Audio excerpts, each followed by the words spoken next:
I'm Marco, and for those of you who cannot guess this flag, I'm from Italy. Some friends near there. But the story of today is not about myself or about, let's say, it's not about Italy. It's about traveling, and I guess almost everyone probably in this room likes traveling. But I'm not going to talk about beautiful places I've seen, many, or all the countries I've been.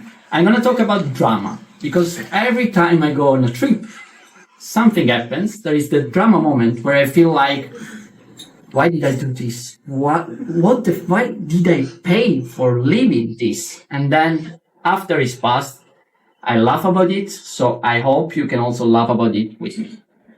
It's 2020, which is already a year everyone remembers because there was COVID. But right before COVID, we are traveling to Mexico together with my partner, Noemi. And we still live in Italy. So in Italy, for those of you who don't know, wages are very low. So if we want to go on holidays, we need to be creative. So we buy some flights with very odd combinations. And coming back from Cancun to Italy, we have some stops. And one of them is the US.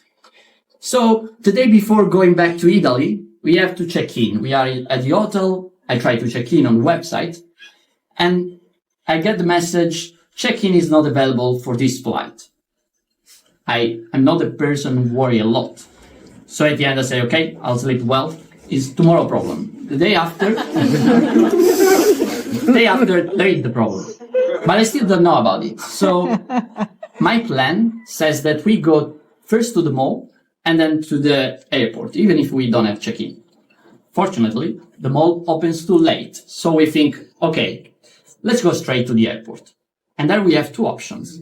Either we go with the standard cab, which is very expensive in Cancun, or we go with Uber. But there is an issue about Uber at the time. We saw a lot of videos and also read books where they were saying, if you catch a Uber ride, please don't do with riders or drivers that have no reviews, because they are gonna kidnap you or do other bad things. So we try to book Uber. We go the first round, the second round, it's all without any reviews. So either we go with a cab, paying a lot of money, or we risk our life and go with Uber. Of course, Italy, low wages. Uber. Go with Uber. This person sends me a message and says, I'm sorry, I cannot pick you up at the hotel. Can you come to this narrow street nearby? I feel like it's weird, but I'm still committed to save 20 euros. I'm coming. I go there, hop in the car, and this car is, the driver is quite weird. He's wearing a winter pullover, and it's like 40 degrees. But still, I'm really committed to save those 20 euros. So I say, okay, I'm gonna just check Google Maps to be sure he's following the right route and he's not gonna kidnap us or do other things. Check Google, and he's going off route. So I feel like, okay. I still don't tell Noemi, because if I tell her, probably she's gonna be angry at me for saving 20 euros. And while I'm checking the route, the guy goes on a phone call. I cannot hear what the other person is saying, but I can hear what he's saying, and I speak Spanish, so I understand what he's saying. And he's saying something like, estoy llegando en un minuto estoy allí, which means something like, I'm about to get there, in few minutes I'm there. And I'm like, why is he telling exactly where we are and where we are going? Okay, he's probably gonna rob us or kill or whatever he wants to do. So I think it's time to tell Noemi. So I start whispering something like, Noemi, please hide all the cash and cards you have, because probably this guy wants to do something bad.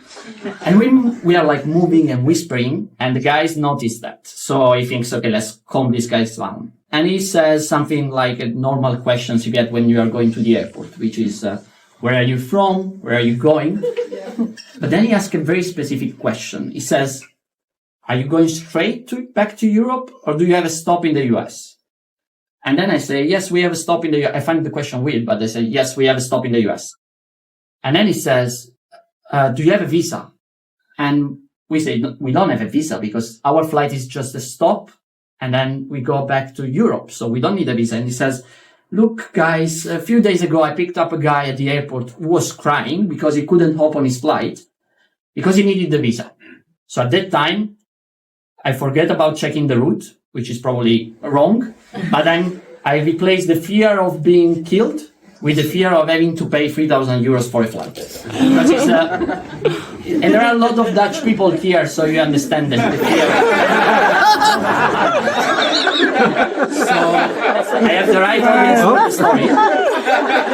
And so I think, okay, let's check the flights. And the flights are like, really, 3,000 euros. So we say, okay. By the time we are worrying about it, we arrive at the airport. So we say, okay, bye to the guy who didn't kill us and do nothing wrong. So that was not the story. We go to the check-in counter. I give my passport. The man looks at me and say, I'm sorry, you don't have a visa. I cannot check you in. And then I get stuck there. I'm not moving. So I think the man wants to get rid of me to keep going with the check-in. So he says, look, usually it takes up to 72 hours to get a visa, but maybe you are lucky and you can get it within 2 hours, including the application. I feel like it's possible, but Noemi decides that she is going to do nothing because she says, it's impossible. Why are you even trying to do that?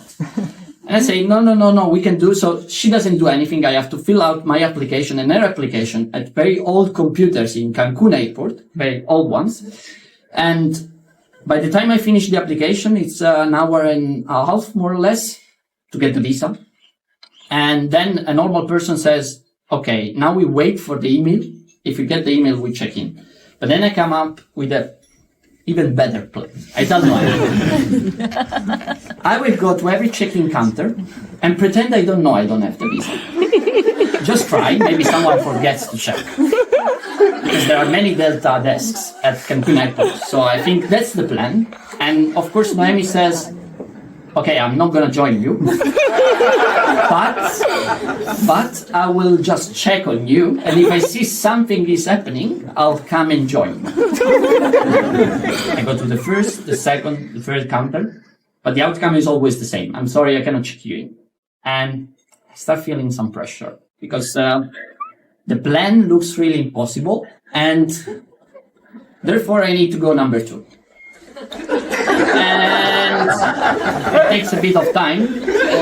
And when I get out, I don't know, I feel like it's gonna bring me some luck. I feel like this is happening. In Italy, yeah. But in general, I really feel it's gonna bring me some luck. And I go to the next counter, really confident, staring the man in the eyes and like smashing my passport on the desk. And the guy looks really annoyed to me. Like, what do you want? Takes my passport and start typing on the keyboard. But this time it doesn't say immediately, I cannot check you in. He keeps doing it. And I feel like this is happening. It's really happening.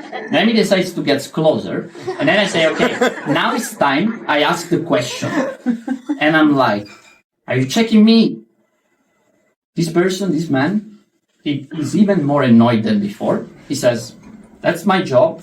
This is why they pay me. And probably you're here not to have a conversation with me about your life, but because you want your ticket. So yes, that's what I'm doing. So I feel really like my heart is beating a lot, but I say I need to wait for the papers. Get the paper. I look at them. They're written like seats not assigned because it was too late checking something. We start screaming. Of course, I take out my phone. I record the video just to remember for social media or anything. And then I feel like, wow. But then there is a fun fact about this story. There are more than one, but one in particular. First of all, I never ever received the email with the visa. So Noemi has to say thank you that I kept trying every counter and not wait for the email. Second thing, I have a tip for all of you. If you have a flight that is via the US, always think you need a visa, even if you have a standard ticket. And third one, I hope you enjoyed the story.